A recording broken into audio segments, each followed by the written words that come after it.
Di sini saya melihat keterangan Danu datang dengan Yosef pukul 21.00. Kan Pak Yosef pulang ke Cijengkol. Halo teman-teman semuanya dimanapun Anda berada, bagaimana kabar kalian semuanya? Tentunya selalu baik dan juga sehat. Teman-teman, sebentar lagi Hari Raya Idul Fitri.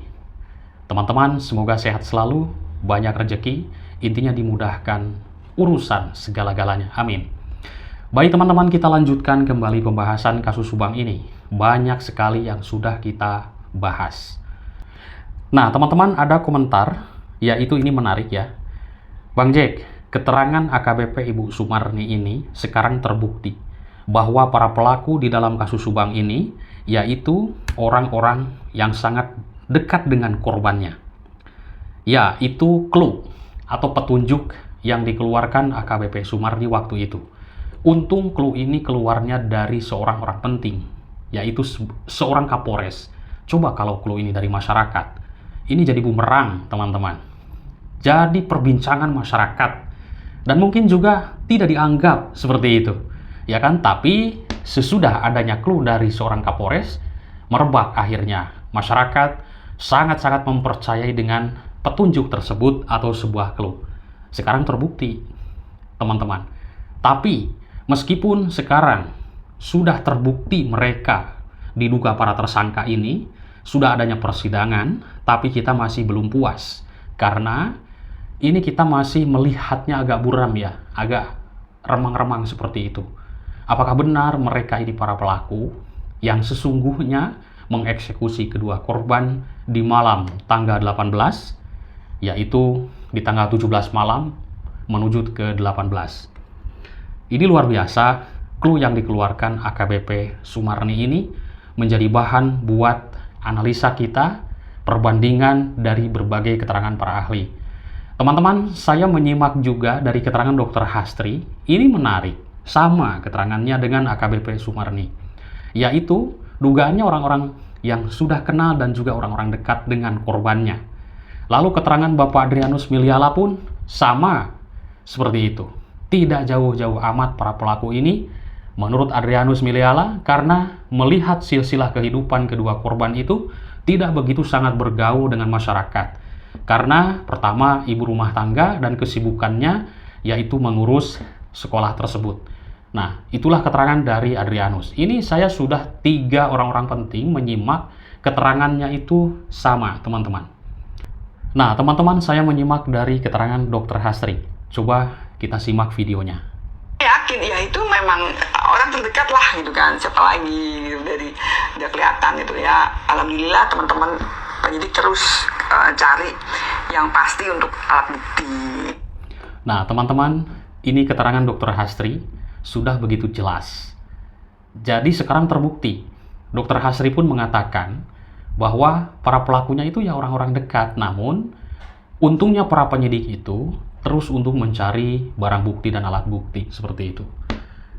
Ini luar biasa kasus Subang ini ya. Meskipun sudah ada persidangan, tapi masih agak buram-buram sedikit lah.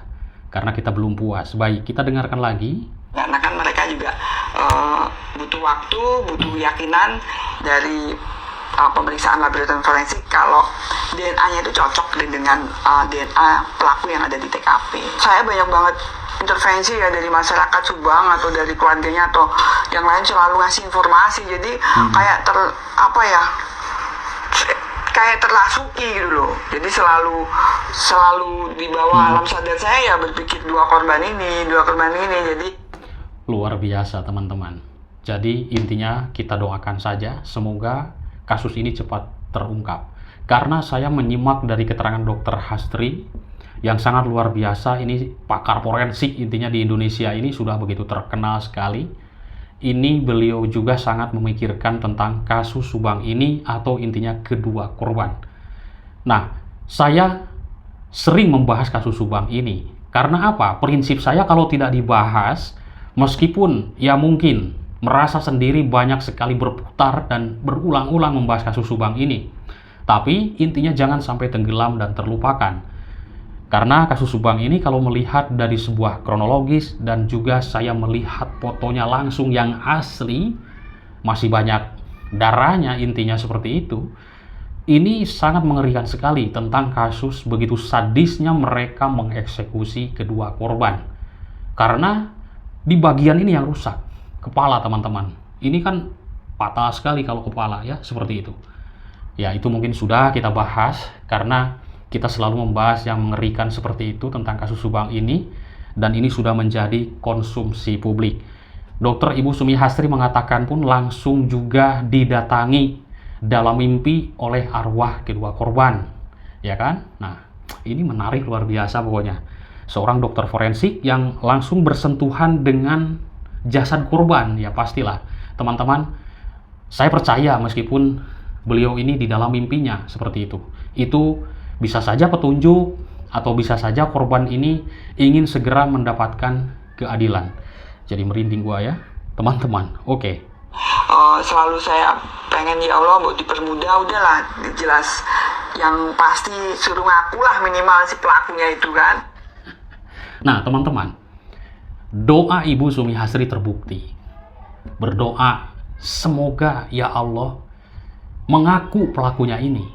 Apakah sekarang terbukti? Terbukti teman-teman. Ini doa seorang dokter forensik yang tidak main-main dalam mengungkap kasus ini. Kita percaya dengan forensik karena langsung bersentuhan dan juga keilmuan forensik itu saya juga mendengar sering nyimak di channelnya Dr. Hastri ya, atau forensik-forensik yang lain. Jadi yang sudah meninggal lama pun bisa dideteksi bagaimana dia meninggal, apakah dibunuh atau tidak, apakah gantung diri atau tidak. Ini bisa ketahuan dengan ilmu forensik. Ini menarik luar biasa. Baik teman-teman, kita bahas kembali. Di sini ada juga sebuah komentar yang minta dibahas, Bang bahas kembali tentang kejanggalan Arigi. Ya memang Arigi ini jarang juga dibahas ya oleh para YouTuber yang saya simak. Sekarang lagi fokus dengan pembahasan persidangan. Tapi ada sebuah permintaan seperti itu, ya saya pun menyimak dari pemberitaan yang sudah beredar. Intinya kasus ini jangan tenggelam. Nah, Arigi ini kan sudah kita ketahui, yaitu anak dari Ibu Mimin, yang mana Ibu Mimin ini adalah istri kedua dari Yosef Hidayah. Ibu Mimin, Arigi, dan Abi sudah ditetapkan sebagai tersangka di dalam kasus Subang ini, Danu dan juga Pak Yosef Hidayah. Nah, teman-teman, Danu mengaku bahwa Danu ini melihat dalam kasus pembunuhan ini, yaitu adanya Arigi. Danu juga menyebut 4 nama lain sudah diungkapkan oleh Danu ini, Yosef, Mimin, Arigi, dan Abi. Yaitu dia adalah pengeksekusi atau eksekutor dalam kasus ini. Ini keterangan Danu teman-teman. Versi Danu. Karena saya tidak tahu versi Yosef bagaimana, versi Ibu Mimin bagaimana, Abi, Arigi saya belum tahu keterangannya bagaimana. Karena apa? Dikabarkan, diberitakan, Yosef, Ibu Mimin, Arigi, dan Abi sampai saat ini itu menolak. Masih mengelak atas apa yang dituduhkan Danu. Berarti ini adalah nanti tugasnya penyidik atau tugasnya hakim dalam menilai di persidangan. Keterangan Danu ini diuji nanti di pengadilan. Saya kaget kemarin juga ada eksepsi segala teman-teman ya, atau tangkisan atau penolakan bahwa tuntutan jaksa itu atau dakwaan yang dibacakan itu menurut Pak Rohman inti besarnya, garis besarnya tidak benar. Bukan seperti itu. Itu hanya keterangan Danu. Karena Pak Rohman dari dulu sampai sekarang yang saya simak ya, ngotot teman-teman bahwa keterangan Danu ini mengarang, mengada-ngada seperti itu. Ya kita juga mungkin teman-teman tidak boleh untuk menyimpulkan langsung ya. Jadi kita analisa kembali apakah sebuah kronologis yang diucapkan Danu itu benar apa tidak. Kita simak sidang lanjutan. Nanti diinfokan sidang ini tanggal 7 ya. Kemarin sudah kita simak. Nah teman-teman, menurut keterangan Danu, yaitu bahwa Danu dan Yosef ini datang ke rumah Ibu Tuti pada 17 Agustus 2021 pukul 21. Lalu Arigi dan Abi serta Mimin datang pukul 23. Di sini saya melihat keterangan Danu datang dengan Yosef pukul 21.00. Kan Pak Yosef pulang ke Cijengkol, kan seperti itu ya keterangannya. Tapi Menurut keterangan Danu, jam 21 di tanggal 17 malam itu datang. Lalu Arigi dan juga Abi serta Mimin datang pukul 23, berarti pukul 11. Nah, ini kesaksian Danu, teman-teman, menuai pro dan kontra di masyarakat. Ada yang percaya, ada yang tidak. Itu wajar sekali. Kesaksian Danu itu rupanya berbanding berbalik dengan keterangan seorang saksi bernama Ibu Dewi. Sudah menyimak ya keterangan Ibu Dewi bagaimana? Nah, Ibu Dewi memastikan bahwa Arigi berada dalam konter tempatnya bekerja pada tanggal 17 malam, yaitu di 18 Agustus ini, di malam kejadian. Seperti itu. Ini kan berbalik ya, berbeda. Menurut Danu ada di TKP. Dan juga Pak Yosep pun katanya pulang jam 9 ke rumah Cijengkol. Tidur. Paginya mau main golf. Rumah sudah acak-acakan. Ini kan kalau kita melihat sudah begitu acak-acakan dari dulu, dan bisa dilihat sebuah skenario agar kasus ini blur. Ngaco gitu teman-teman. Sampai saat ini sudah ada persidangan pun masih saja blur.